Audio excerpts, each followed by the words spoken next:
Bueno, nos encontramos con un hincha de Guaraní acá, nombre y apellido. Yara Rivas. Tiara Arriba, viniste a la ventana franca. Ah, más vale. Está mi novio jugando, por eso vine. Ah, novia de. Alexis Monteiro. Ah, Alexis Montero, que él salió en el primer tiempo, ¿no? El 4, sí. Bien. ¿Y qué espera de acá a la final contra Huracán? Y la verdad, lo que más se espera es ascender, es lo que más se espera. Pero bueno, creo que hoy se demostró mucho que dan para más los chicos. Bueno, nosotros estamos en vivo, hay mucha gente siguiendo. ¿Cuántas tenemos conectadas ahora? 30 personas conectadas ahora. Si quieres dejar algún saludo, algún mensaje en especial. Hay hinchas de Guaraní, están mezclados, hay gente de Huracán también, de Olimpia también. Bueno, perdón, sí, medio pésimo el partido para ellos. Pero bueno, un saludo para los hinchas de Guaraní y para los demás. Y bueno, que sigamos bien más que nada. Y un saludo para mi hermanito Tommy. Bueno, muchísimas gracias. Igual, chao.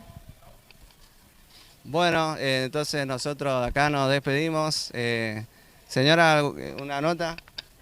Ah, bueno, está bien. Nos despedimos del estadio de Villa Sarita de Guaraní Antonio Franco. Será, Dios mediante, hasta la próxima edición de Futbolero. Estimo yo, será contra Huracán, la final de vuelta entre Guaraní y Huracán el próximo fin de semana. Muchísimas gracias por conectarse, estar con nosotros. Nos vemos. Chau, chau.